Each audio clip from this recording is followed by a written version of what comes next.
మల్కాజ్గిరి రేవంత్ తాత జాగిరా. BJP Malkajgiri MP అభ్యర్థి ఈటల రాజేందర్ మల్కాజ్గిరి రేవంత్ రెడ్డి తాత జాగిరా అని బీజేపీ ఎంపీ అభ్యర్థి ఈటల రాజేందర్ ప్రశ్నించారు. గురువారం మీడియాతో మాట్లాడిన ఆయన పదవులకు రాజీనామా చేయకుండా పార్టీ మారే వాళ్ళను రాళ్లతో కొట్టి చంపాలంటూ సంచలన వ్యాఖ్యలు చేశారంటూ. వాస్తవమే, రేవంత్ రెడ్డి గారు ముఖ్యమంత్రి గారు రాళ్లతోని కొట్టి చంపమని చెప్పిన నువ్వే మరి ఎలా ఏ రాయితోని కొట్టకుండా పూలతోని సత్కరిస్తా ఉన్నావు, వాళ్ళని పార్టీలోకి ఆహ్వానిస్తూ ఉన్నావు. ఇది తప్పు అనిపిస్తలేదా? ఇది తప్పు కాదు. మరి దీన్ని ప్రశ్నించడం లేకనా?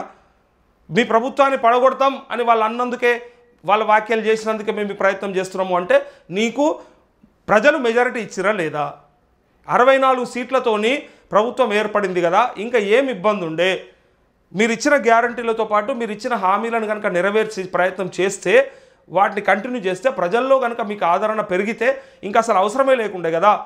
పోనీ చేరేటోడేమన్నా స్వాతంత్ర సమర యోధుడా, తెలంగాణ ఉద్యమకారుడా, ఓ సన్నాసి దొంగ బర్రె వాడు తెచ్చి కట్టేసుకుంటే మళ్ళీ నువ్వు తెచ్చి కట్టేసుకోబడుతుంది. రేపు పొద్దున ఆడ ఎగదనిన బర్రె ఈడదన్నదని గ్యారంటీ ఏమన్నా ఉన్నది? ఈడ కూడా నీ మూతి మీద దానిపోతుంది, లేదంటే నీ పుట్టి ముస్తుంది అనేది పక్కా గ్యారంటీ.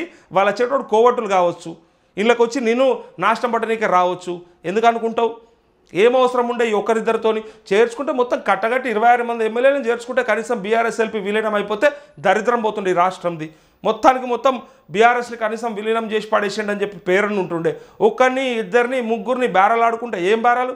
బర్ల బేరాలు ఇవి అని చెప్పి ప్రజలు అనుకుంటా ఉన్నారు. గతంలో నువ్వే చెప్పినావు, మరి ఎవ్వని కూడా పార్టీలు మారేటోని సహించొద్దు, భరించొద్దు, వానికి ఓటేసింది ప్రజలు ఆ పార్టీలో ఉండి సావమని, ఆ పార్టీకి ఉండి సేవ చేయమని, ఆ పార్టీని మెచ్చి నచ్చి కదా. అలాంటప్పుడు కాంగ్రెస్ ఎల్పీని విలీనం చేసుకున్నప్పుడు చెప్పిన మాటలే ఇలా మరి నీ దాంట్లోకి వస్తున్న ఎమ్మెల్యేలను చూసి ప్రజలు అడుగుతూ ఉన్నారు.